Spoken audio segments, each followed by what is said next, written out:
Great. Well, welcome Connect Groups to our next conversation. It's great to be able to be joined by Mal Jenkinson. And tonight we're going to be continuing some of our journey as we talk through wilderness experiences and what it's like for us to have personal experiences of walking through some of those seasons and then encountering God and the provision of God within that. So Mel, thank you for joining us. It's great to be able to talk and to be able to share. And I know you've got a bit of a story to tell. And I'm looking forward to hearing that and the conversation that we're going to have. But why don't you start us off just with telling us a little bit about some of your time or experience of the wilderness? My first, the greatest wilderness time for me was just before I encountered God. Okay. I was I was working as a chef manager for a catering company, and they brought someone else in. And it made me feel really unappreciated. He started to bully me. Gosh. And I was really at a low. I felt a complete failure for my family, for Pam and the two kids and things it's like. And it wasn't till Pam introduced me to a guy called Jamie Clark. Okay, wow. Who goes to Live LinkedIn. Yeah. And they had a social with their Connect group, because Pam was part of their Connect group, on a Saturday morning. And when I was there with them, he says, "Are you all right, Mal?" I says, "Well, no, not really." And it's the first time I've been able to open to somebody that I didn't really know, in effect. Mm. So Wow. he just sat down and was an ear for me, rather than judging me and things that it's like. Yeah. And he said, "There is a way out, Mal, and that's through God." Wow. And God gave me then, and it wasn't until I sort of heard that, I thought, yeah. Okay. There is that. It was like a revelation to me. Yeah, absolutely. Yeah. And I then realized that I might not be on my own. Mm. And is there someone that I could turn to, that I could trust? Yeah. Yeah, absolutely. And it was. And then I went to a Life Highcombe when that opened. I joined my wife, Pam, and then obviously Josh and Beth go there, and they made me so welcome and so at home. And I met so many real friends, rather than just maybe work colleagues and things that it's like. Sure. And real friends and brothers and all that. And then I got baptized. It was probably the best experience of my life. I've had a really good sporting life by playing rugby at high standard and going to different stadiums. But when I got baptized, it was such an overwhelming feeling that when I rose from the water, that all my sins from the past had been washed away. Incredible. Yeah. And I had heard about stories like that. Then when you're not quite a Christian and you're not sort of a believer, you wonder how that's possible. Yeah. But it became reality for me, because Jamie Clark and Andy FD were the ones that actually submerged me and brought them back up, two of my best mates. Brilliant. And the overwhelming feeling of release was absolutely incredible.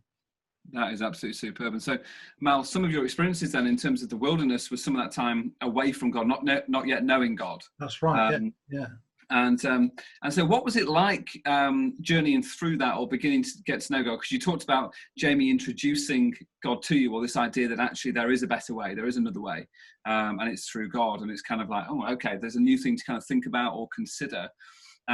What was it like journeying through some of that? How did you first encounter God? How did you hear God? What did God do to introduce himself to you? Well, I firmly believe that God, it was actually through the worship songs. Okay. Yeah. Because a lot of people, and me included, you just sort of sing the words like everybody else does in church. It wasn't until I started to listen to the words and what they actually meant and how that would progress in my life, that you aren't just singing the song, you're actually worshipping God at the same time. So good. And that was when I realized that I'm not very good at remembering the Bible, even though I read it. I'm not very good at remembering passages, but I remember songs more than anything else. And the words in the songs made me feel more and more deeper in the promises of God and the trust of God. Yeah. I do it that way.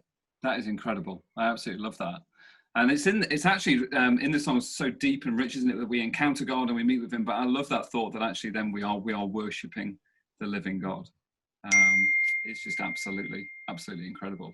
I love that. It's a text message for me just gone off. So it's just I thought it was my phone, but I haven't got it with me. No, you should remember to switch that off. But that's just great, isn't it? That encounter with God that comes as we worship and as we praise him is absolutely brilliant. That's right. Yeah. What would you say that you song? Sorry, say that again. No, go on. You're not just singing a song; you're actually singing his praises in word, but in with music. Yeah. Yeah. What would you say some of your learning was, or what did you learn? How did you grow? I mean, you're kind of stepping into Christianity first thing, but what did that look like for you to change on the inside? What was growing? What did you learn in that season? It's been trying to be godlike. Trust him in absolutely everything you do, with his provisions, what you do each day, because it is for him anyway. Yeah. So no matter what you are doing for God. Yeah. And it's how you adapt that to how you do things, then you appreciate it more for your family, and also for you, having that trust, having that faithfulness, knowing that he's always there, whether it be above you, beside you, beneath you, he's always there, and you've just got to put total trust in him, because he will come through. And at the times that I was really low, he surrounded me with the perfect people to get me through that. Yeah. To then focus on him. Yeah. Fantastic. That's so good. Yeah. So you're growing in God then, and your connection with him. And I love that thought that it's impacting everything that you do. It impacts family, it impacts the way that you work, decisions made, and the way that you live. I absolutely love that. What would you, or how would you describe your connection to Jesus? What was that like in terms of growth of connection to Jesus? How did you experience Jesus? What was provision looking like for you? Well, it first came about when I was going to be baptized. I didn't even tell Pam at the time. I just went straight to Dan and said, look, I'd like to get baptized. And then I told Pam when I came home, because I went to see Dan first. That was a massive shock for Pam, because obviously she's had a Christian background for years and years and years, and I haven't.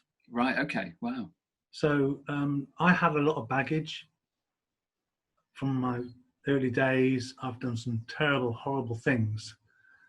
But when I decided to get baptized, I knew that there was going to be something that would not let me forget them, but let all that sin go away. Yeah.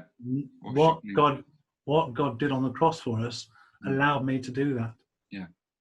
Yeah. He washed all my sins away, and the revolution that I felt coming out of the water when I got baptized was absolutely incredible. Yeah. And what Jesus has done for me, it's brought the family closer together. Yeah. Otherwise, we might have been going in different directions. But now we are just one really happy unit. And that as a unit is celebrated through our trust on it and our faithfulness to God. Yeah, so good. And so God's provision starts with the cross, doesn't it? Yeah, without shadow of a doubt now. But I obviously wouldn't realise that until I made the decision to get baptized and learn more to trust in him, because he provides everything for us. Yeah. We've gone through some financial difficulties, but we've always gone through it because it's him that's providing the... Yeah, absolutely. With it. Yeah, and I love that thought. Again, it's impacting every aspect of life. It's not, there's not one bit that God's love doesn't touch. Yeah, absolutely brilliant. What would you say to someone going through similar experiences of wilderness, or a wilderness time in their life? What would you say to them? It's however low you get, because I was at a real bad low. I didn't actually want to live anymore. Gosh, wow. I was that low. Yeah, I really was low.